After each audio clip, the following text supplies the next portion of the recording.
الحمد لله رب العالمين والصلاة والسلام على خاتم الأنبياء وسيد المرسلين سيدنا ومولانا محمد وعلى آله وصحبه أجمعين. أما بعد، فأعوذ بالله من الشيطان الرجيم. يا أيها الذين آمنوا كتب عليكم الصيام كما كتب على الذين من قبلكم لعلكم تتقون أياما معدودات فمن كان منكم مريضا أو على سفر فعدة من أيام أخر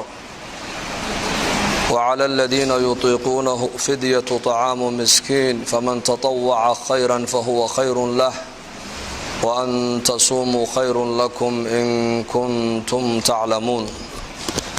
شهر رمضان الذي أنزل فيه القرآن هدى للناس وبينات من الهدى والفرقان فمن شهد منكم الشهر فليصمه ومن كان مريضا أو على سفر فعدة من أيام أخر يريد الله بكم اليسر ولا يريد بكم العسر ولتكملوا العدة ولتكبروا الله على ما هداكم ولعلكم تشكرون. وإذا سألك عبادي عني فإني قريب أجيب دعوة الداعي إذا دعان فليستجيبوا لي وليؤمنوا بي لعلهم يرشدون. الحمد لله. إلهي بانكم مهدنينا ولا ليال بشا بركيسا إنك أو عافماد هينا ونبدين هينا إلها نسو قارسيي بانكم مهدنينا waa inay nicmadaasi qalbigeena ku weynaato adoo balad aamina joogo waddankaagii aamin uu yahay jirkaagiina uu caafimaad qabo ilaaha jalla wa ala bisha Ramadaan ku soo gaarsiiyay waa inaad ugu mahadnaqdaa. dad badan baa kala hore inala soomay laakiin maanta adduunyada ma joogaan way ka intiqaaleen. dad badan baa kala hore iyagoo caafimaad qabo Ramadaanku u soo galay way soomeen laakiin qaarkood maanta waxa laga yaabaa inay bukaan yihiin ay jiifaan. marka waa in nicmadaasi ay qalbigeena ku weynaato. ilaahay baa leeyahay in ta'uddu ni'matallahi la tuhsuha innal insana la zalumun kaffar ba ilaahay yiri. damacdan nicamta ilaahayna tara ku soo koobtaan ma soo koobi kartaan ba ilaahay yiri. runtiina waa bil aad u khayr badan weeyaan. maantana waa maalin jumcadu iyadoo maalmaha kaleba ka fadli badan haddana markay aad ku soo dhacdo maaragtaana bil Ramadaan ajarkii iyo khayrkii uu sii ziyaadayaa. oo nabigeenu calayhi salaatu wasalaam xadiis wakiilaha maalmihiina ay nagu soo noqnoqonaya maalinta ugu fadli badan buu nabigu yiri waa maalinta jumcada. shan khasladood bay jumcadu maalmaha kale ay kaga fadli badan tahay. khaslada koobaad buu nabigu yiri abuna aadam calayhi salaam maalin jumca ayaa nabi aadan la abuuray.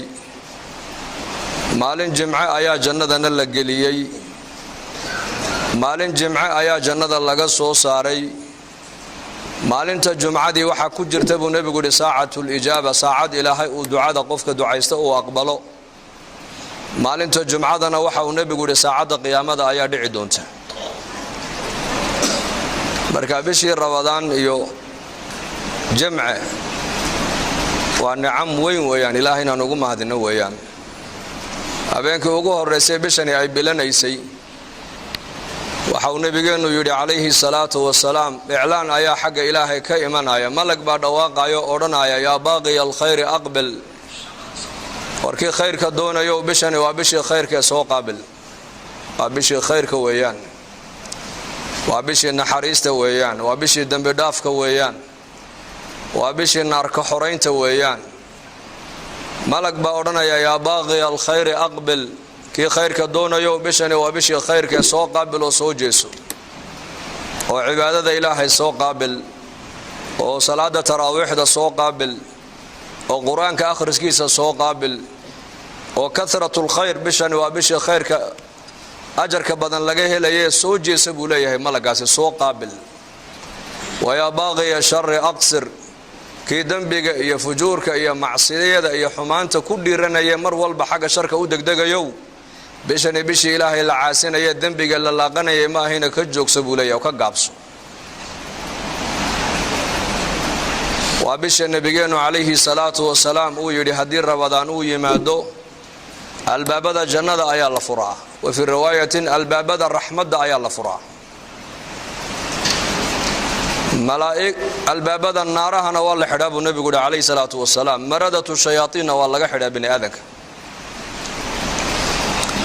waa bisha keliya ilaahay jalla wacala qur-aanka uu ku sheegay magaceega shahru ramadaan waa bisha maaragtaane la yidhi waa bishii qur-aankuna uu soo degay waa bisha keliya ee nebigeennu uu yidhi habeen kasta oo bisha ramadaan ka mida buu nebigu yidhi waxa uu ilaahay leeyahay addoommo uu naarta ka xoreeyo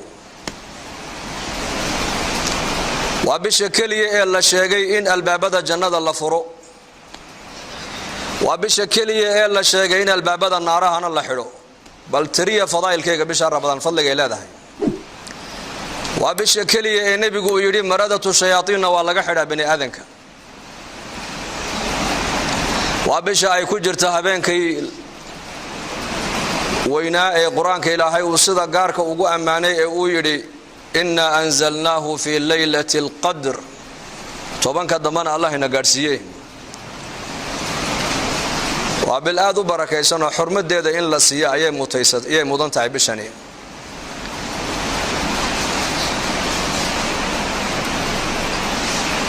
الصوم جنة صومك وحو نبيك كشيء فضائل كيس كذلك إنه يهي قاشان الصوم لي وأنا أجزي به إلى هنا واكلها حديث القدسي صومك أنيق أيا إسكالي أنيق أنا أدونك كعب المرين دونا وبشأ النبي محمد عليه الصلاة والسلام يري صائم كنتنا أفرين وحا أوليه دعاء أقبله waa marka cidaadu ay sii dhacayso hada furka u diyaar garoobayso xilliga ducada waa la aqbalaayo baahidaada ilaahay u sheego soonku waa gaashaan as-sawmu junna naartu gaashaan kaaga noqonaya shahawaadkii nafta ayuu gaashaan kaaga noqonaya macaasida ayuu gaashaan kaaga noqonaya xanuunada dhakhtaradu ay daweyn kari waayaan ayay bisha ramadaan ay daweysaa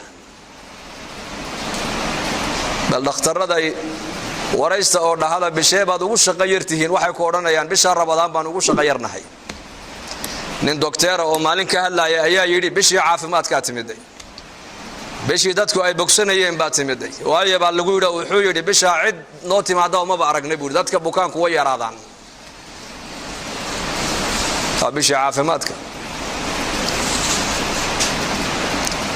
waa bishii ilaahay tabaaraka wa tacaala loo dhowaanayay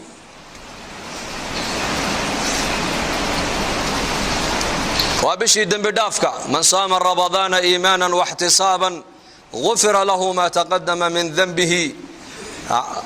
بشا نينكا صوما بو نبي غليهي مالين كاستو او بشا كميدا نينكا صوما بو نبي غليهي دنبيغيسي هورنا waa loo dhaafaya man saama ramadaan bisha ramadaan ninka sooma iimaanan isaga oo iimaan leh oo yaqiin leh oo garanaya amarkan inuu yahay amar Allah xaqiisa ka yimiday احتسابنا ومحي أجرك يا ثوابكنا إلهي تبارك وتعالى كدل بايو إلهي كرجينا يا إنه إلهي كأبا المريو دنبيجي سي هراء أردن والله قد دافع النبي عليه الصلاة والسلام من قام رمضان إيمانا واحتسابا غفر له ما تقدم من ذنبه نكبش رمضان صلاة التراويح ذا أكعب النبي عليه الصلاة والسلام سقوا إلهي كوكل صونو إيمان قبه واحتسابا أجر يا ثوابنا إلهي كدل بايو إلهي كرجينا يا أجر وكسي عبادة أساقنا دنبقي هوري وقد عايو دنبا لقد عفاب النبي عليه الصلاة والسلام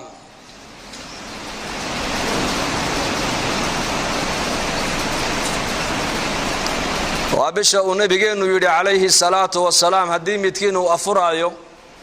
تمرها كو أفرب النبي تمر هدي تمر ويانا بيها عادها كو أفرب رسولك يدي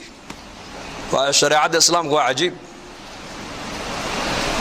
لبدانا الدواء كجرته أقول تمرتا محو نبي يقول تمرتا هو الرئيسي waxaa la yidhi cuntada ilaahay dhulka uu ka soo saaro oo dhan mid walba fiitamiinka ku jirta ayaa timirta oo dhan ilaahay ku abuuray baa la yidhi hilibka fiitamiinka ku jira timirta waa laga helayaa caanaha fiitamiinka ku jira timirta waa laga helayaa bariiska fiitamiinka ku jira timirta waa laga helayaa waxliya waxa nabaataat iyo khudrawaat iyo maaragtaan nicam ilaahay bin aadanka uu siiyay cunayaan mid walba gaar ahaan fiitamiinka si gaar ah iyada loogu abuuray ayaa ilaahay intuu soo jamciyay baa ilaahay timirta inoo soo dhexgeliyay timirtu waa nicmada muslimiinta ilaahay khaaska uga dhigay waana zaadkii muslimiintu ay diinta caalamka oo dhan ku gaarsiiyeen asxaabu muhammad sallallahu alayhi wa alihi wa sallam radiyallahu anhum ajma'in markay risaalada muhammadiyada ay xambaarayeen adduunyada gaarsiinayeen zaadkay isticmaalayaan wuxuu ahaa timir buu ahaa timir mana xumaad taariikhdeeduna ma dhacdo saalixiintu waxay odhan jireen aqalka timir aynan oolina faqriba aqalka yaala markaa buu nabiguna leeyahay calayhi salaatu wasalaam ninkii soomayow haddaad soontid buu nabigu leeyahay kiina afuraya timir ha ku afuro hadduu timir waayana biyaha cad ha ku afuro biyaha cadna waa daahir buu nabigu leeyahay oo macdada jirhkaaga jeermiskii ku hadhay oo dhan bay bannaanka u soo saarayaan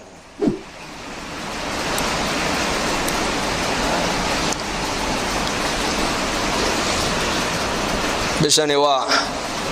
ilaahay ayaad ugu dhowaanaysaa qofka muuminku ilaahay buu ugu dhowaanayaa dembi dhaaf buu ka helayaa naarta ilaahay kaaga xoreynaya darajaadkaaga kor loogugu qaadaya caafimaadka ayaa kuu ziyaadaya waa bishii qur-aanku soo degay weeyaan nabigeena muhammad calayhi salaatu wasalaam jibriil calayhi salaam intuu u yimaado ayaa isagii jibriil bisha ramadaan qur-aanka ay darsi jireen qur-aanka ayaa akhrin jireen qur-aanka marka inakuna waxaa laynaga doonayaa inaan bisha maalinteedana aan waqtigeena aan buuxinno oon cibaadada iyo salaada iyo qur-aanka iyo dikriga iyo taacadda ilaahay iyo mudaarasata alcilmi aan ku buuxinaa laynaga rabaa habeenkiina salaata leyl iyo munaajaad iyo salaata taraawiix inaan waqtigeena ku buuxinaa laynaga doonayaa laba meeloodba shaydaanka galabay culimmadu yidhaahdeen waqtiga madhanna shaydaanka ayaa dega aqalka madhanna shaydaanka ayaa dega marka qofka muslimka la dooni maayo waqtigiisa inuu ka dhigo firaaq bal firaaqa waqtigaaga ka ilaaliyo buuxi oo maxaan ku buuxinaynaa waxaan ku buuxinaynaa bishani maadaama ay tahay bisha qur-aanku uu soo degay qur-aanka akhriskiisa ayaan badinaynaa maadaamuu nabigeenu calayhi salaatu wasalaam bisha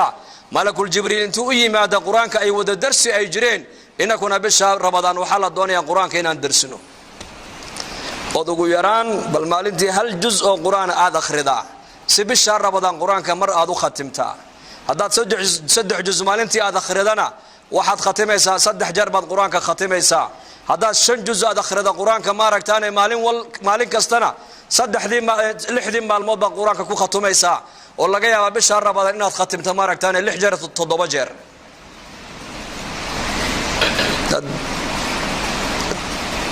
Uthman bin Affan radiyallahu anhu ayaa oran jiray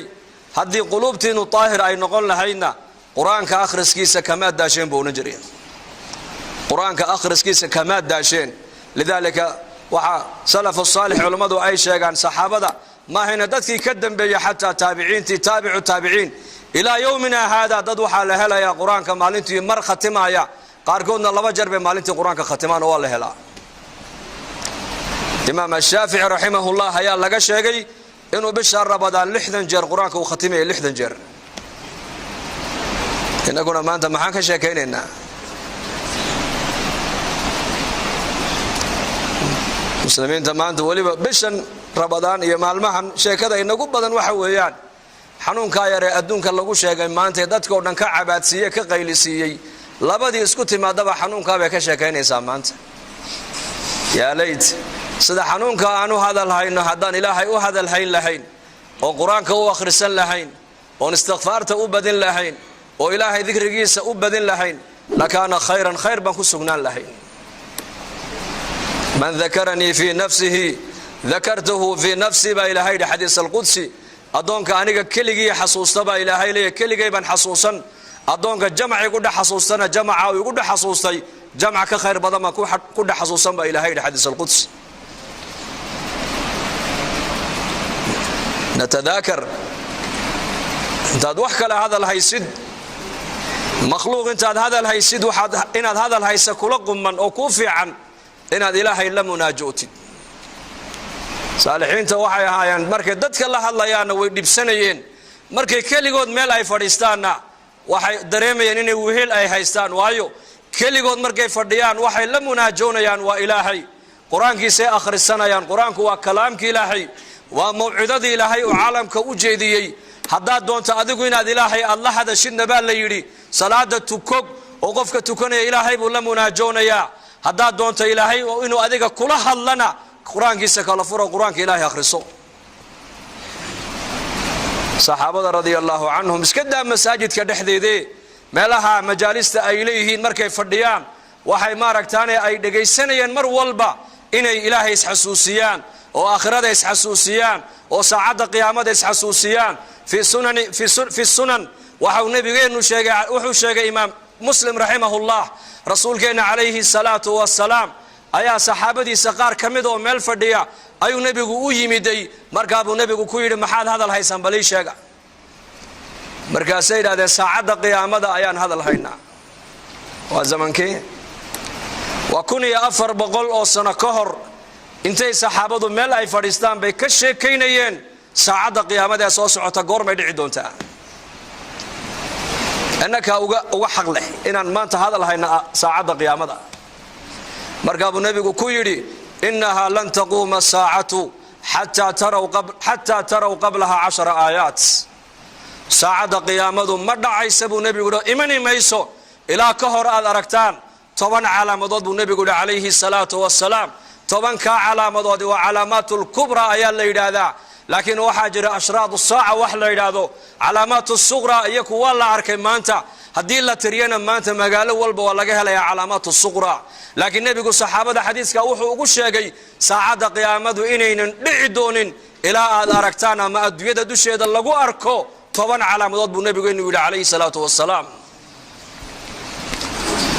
فذكر الدخان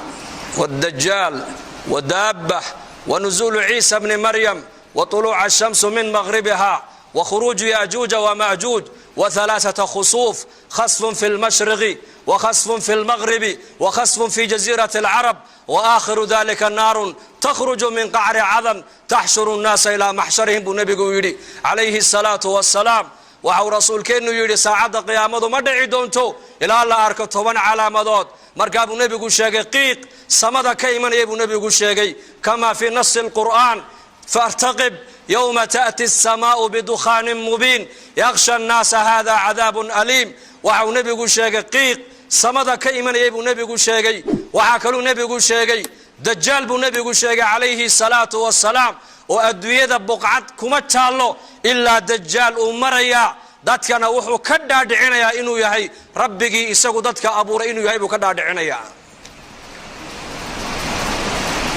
wa sharru ghaibin yuntadar ayu nabigu yiri fadajjal fa sharru ghaibin yuntadar aw as-sa'a wa sa'atu adha wa amr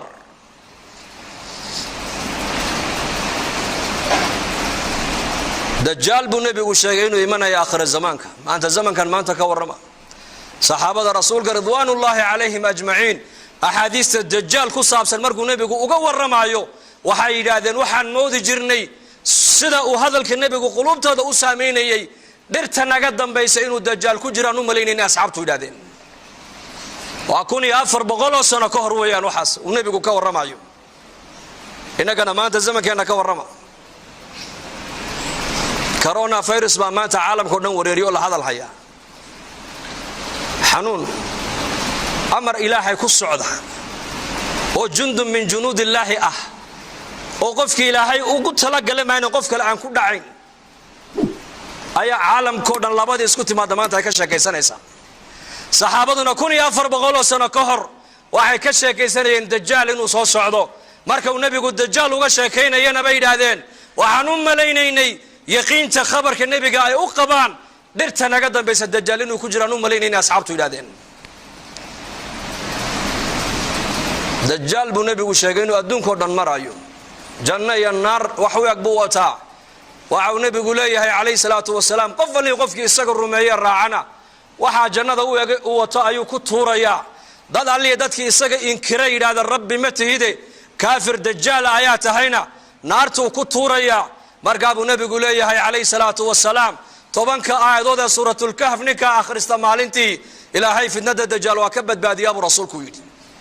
wa fii riwaayatin 10 ka dambana nebigu waa sheegay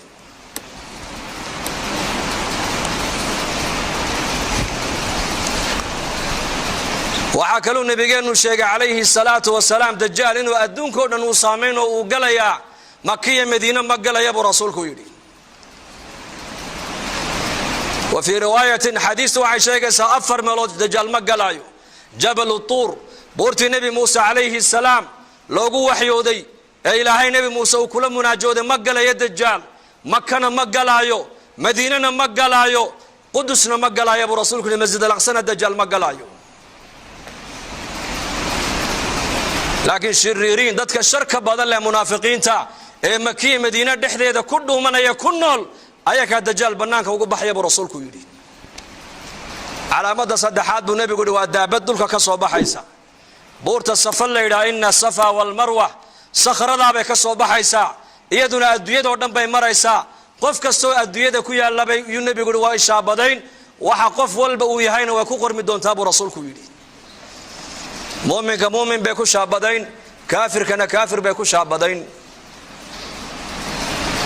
waxaa kaluu nebigu sheegay inuu imanayo nebi ciise calayhi salaam yanzil calaykum ibnu maryam xakaman cadalan fayaksira asaliib wayaqtula alkhinziir wayadacu aljizyata nebi ciise calayhi salaam ayaa dushiina ku soo degi doona buu rasuulku yidhi xakaman isagoo xaakima shareecadda islaamku adduunyada ku xakumi doonaa uu cadaalad fali doonaa dulmiga maanta aqal walba iyo mujtamac walba saameeyey uu ka rafici doonaa saliibka gaaladu ay yidhaahdaan nebi ciise lagu xidho lagu daldalina uu jabin doonaa cadaaladda islaamku adduunyadoo dhan ku xakumi doonaa buu rasuulku yidhi waxaa kaluu nebigu sheegay yaajuuja wamaajuuj in iyakana la furi doono buu rasuulku yidhi waa 2 ummadood oo ku abtirsada yaafith banu nuux bay ku abtirsanayaan ummadiiba waa 400,000 mid iyaka ka mida ma dhinta baa la yidhi ilaa uu arko 1 wiilo isagu uu dhalay oo qaan gaadho dagaalka galay mooyaane ummadaana adduunyada waa lagu soo furi doonaa xataa idaa futixat yaajuuj wamaajuuj wahum min kulli xadabin yansiluun waa ka qur-aanka ilaahay noogu sheegay waxaa kaluu nebigu sheegay ashamsu buu nebigu yidhi calaamada 6aad waxaa ka mida cadceedda oo ka soo noqota meeshay ka dhacdo 2 marxalo qofku intaynan soo gaadhin hadduu toobadkeena buu nebigu yidhi toobadda ilaahay jalla wacala waa ka aqbalaa 2 marxaladood naftu markay ka soo baxdo jidhka oo dhan ee halkaa hunguriga dhuunta iskugu timaado hadduu yidhaahdo qofku markaasaan ilaahay u soo noqonayaa toobaddaa laga aqbali maayo nacam hadday cidaadu galbeed ka soo noqotona albaabka toobadda waa xidhmay buu rasuulku yidhi 3 meelood oo adduunyada ku taallana buu nebigu yidhi dhulka ayaa gu'i doona khasfun fi lmashriq dhulka cidaadu ay ka soo baxdo waddanno dhan iyo ummado dhan baa la waayi doonaa calaamada 7aad waa taas calaamada 8aad buu nebigu yidhi khasfun fi lmaqrib galbeedka adduunyadana waddanno dhan iyo ummado dhan baa dhulku la gu'i doonaa calaamada 9aad buu nebigu yidhi khasfun fi jasiirati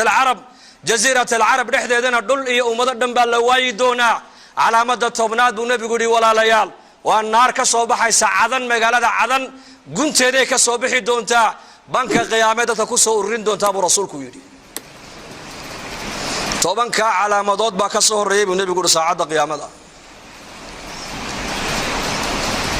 10 calaamadood maanta wax ka sheekeynaya waa yar yihiin xanuun bay ka sheekeynayaan xanuun gaajay ka sheekeynayaan abaar bay ka sheekeynayaan waxaasaa maanta adduunya dadka la weyn maanta bishani markaa waa bil barakaysan yaanan hadalka adduunyada isku badin man lam yadac qawla azuuri waalcamala bihi falaysa lilaahi xaajatun fi an yadaca طacaamahu wa sharaabahu maaha waxaa laga soomaya baadiya biyo keliye waxaa la doonayaa in carabkaagu laqwiga ka soomo dhegtaadu laqwiga inay ka soonto ficilka xun inaad ka soontid calooshaadu xaaraanta inay ka soonto wakhtigaaguna meelaha xunxun uu ku baxayo inuu ka soomaa loo baahan yahay makhluuqa sheekadiisa hadalqaadkiisa ka soon haddaad sheekayn quraanka akhriso haddaad dad u sheekayn saacada qiyaamada ka waran haddaad dad u sheekayn dadka ilaahay uga sheekee haddaad dad u sheekayn dadka aakhirada u soo jeedi haddaad dadka wax u sheegi ilaahay xaqiisa ummadda ugu yeedh waxa maanta adduunyada laga sheekaynaya waa waxba kama jiraan fadhkuruni adhkurkum washkuru li wala takfurun ba ilaahay leeyahay xasuusta aniga ana inni xasuusanaye ima hadnaqa ba ilaahayna leeyahay hayga gaaloobina ba ilaahayna leeyahay marka bishani waa bil aad u barakaysan dadka muslimiinta waxa la doonayaa fursadda inaan ka faa'iideysano waa bil ducada ilaahay aqbalayo balaayooyinka iyo masiibooyinka la sheegayaana dadkeena iyo dalkeena iyo dalalka muslimiinta iyo dadka muslimiinta Allah ka ilaaliyo aamin dhahada dadka dhibta soo gaadhana Allah ka qaado dadkii ku dhintayna Allah u naxariisto dadka u hayana Allah caafimaad sariic Allah siiyo ducada ayaan haysanaa ducaa ادعوا الله وأنتم موقنون بالإجابة برسولك يري إلهي بريا بو نبي ليهي وباهدين إلهي أشيكتا إنكو يقينسن أو كوكلسون إلهي ندعادين أقبل أيو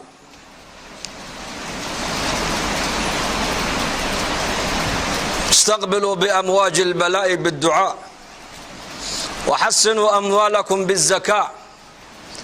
وداووا مرداكم بالصدقة تبا النبوي إمام قيم ابن قيم رحمه الله حديثك أيوك الشيقي بلايوينك الضبيله أي وضان بو نبي قليهي دعاك قابل دعاء ذوي وعيسى بلايدا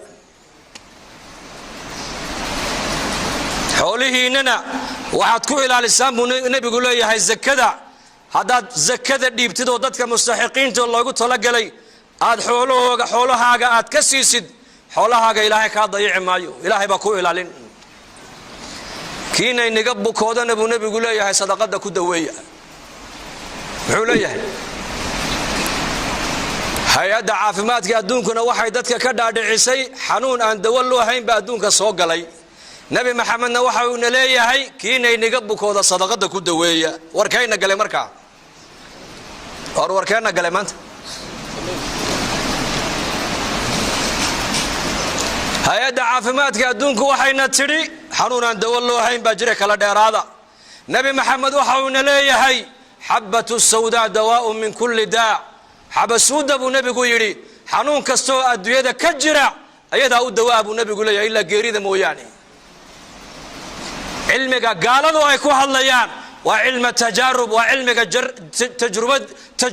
tajaarubka cilmiga nabi maxamed uu ku hadlayana waa cilmi alwahyi weeyaan wamaa yantiqu canil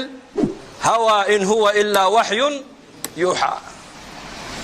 قالوا وحينا لهذا حنون عند والله وحين بأدوية قاعدة إسكيلالية إلهينا قرآنك وحو كله يحي فيه شفاء للناس وعسلك ملبك دواء إلهي قلي خبرك ددك أي شيغيان مؤمنك إنه قلم معها خبرك إلهي خبرك النبي يقول شيغان قلبك هكو قلو لباتك كستو أدوية اللغو شيغو حالكيغ إلهي رسولك أنك نو شيغي لكن دتكو وركا وقالي الله ينقدقو الله ينقدقو ليشان وبالبركة يسن مركا هندو عيسن إن شاء الله وإذا سألك عبادي عني فإني قريب أجيب دعوة الداعي إذا دعان فليستجيبوا لي وليؤمنوا بي لعلهم يرشدون سبب النزول كآية كسوة تجتمعي هيد لأن أعرابي ورير بادية أي النبي ويمد عليه الصلاة والسلام وحاول يا رسول الله إله حقي سأد نوغو يريسا ما من نقر ديرو مركان برينا ما نقيلنا مسوا من نودو والله مناجونا يهوس بانو حقو شاقنا بالنوشاق وآموس النبي عليه الصلاة والسلام لأن مركاس آيات القرآن كسودك إلهي وليهي هدي عنك أدوم هاي إكاوي ديام وعادو شاق تاينا ننقو أدوم كأنو دوحي كإبريانا بريدي سوان أجيبي بإلهي يعني لكن هاي أجيبان لابا شرطي بالله حين دعاء إن لقى أقبله إمسى شرطي لابا شرطي فليستجيبوا لي إلهي أجيب وأمرك إلهي إلالي وشريعة إلالي ودينت إلالي وطاعة إلالي ووحي معروف إلهي كفر لك علي وحي منكر شريعة أي كربتنا كربتهم وليؤمنوا بإلهين الرمي قضاء والقدر waxa ilaahay kugu xukumayna ku raali noqo wixii ilaahay ku qadarina ku qanac labadaasi haday qalbigeena ay timaado waxa adduunyada la sheegay oo dhan ayna saameyn maayaan waxa adduunyada maanta ka jira quraanka si fiican u dhageyso wala nabluwannakum bi shay'in min al-khawf wal-ju' wa naqs min al-amwal wal-anfus wath-thamarat maxa ku xiga wa bashir as-sabirin daawada xanuunada adduunyada ka jira oo dhan waa sabir weeyaan miftaaxul faraj waa sabir weeyaan adoonku mukhayyar maahina waa musayyar adoonku wax ma dooran kara isagu wixii ilaahay ku qadar adiga waa inaad ku qanacdaa lidaalika nabigeenu alayhi salaatu wasalaam waxa uu noo sheegay malaa'iktu markay ilmaha yaray nafta ka qabtaan ayuu ilaahay malaa'ikta ku yiraahdaa adoonkaygi ilmihiisii ruuxda ma ka soo qaabateen haa bay yiraahdaan adoonkaygi midhii qalbigiisa ma soo qabateen haa waan soo qabanay markaasuu ilaahay yiraahdaa famaadha qaala abdi adoonkaygi markaad ilmihiisii ruuxda ka soo qabateen muxuu yiri bali sheega markaasay yiraahdaan xamidaka wastarja'a xamida ma macna alhamdulillah ala kulli hal buu yiri inna lillahi wa inna ilayhi raaji'un buu yiri markaasuu ilaahay yiraahdaa maadaama adoonkaygi markii ilmihiisa nafta aad ka soo qabateen oo aniga ii mahadnaqay oo isaguna xaqayga u soo noqday ibnu li'abdi baytan fil janna aqal jannada uga dhisa aqalkaana waxaad ugu magac dartaan gurigii mahadnaqa mu'minku barwaaqadana uu ka macaasha masiiba haday ku dhacdana uu ka macaasha waa qofka mu'minka laakiin fa ilaahay tabaaraka wa ta'ala iimaanka hayno adkeeyo aamin dhahada bishar rabadaana allah inaga aqbalo dad walaalaheena dibadda taagan masaajidka ma sha Allah aad baa loo buuxiyay إن شاء الله خطبة دان اسكبل أبن دونا الله ننقو أنفعه وصلى الله على سيدنا محمد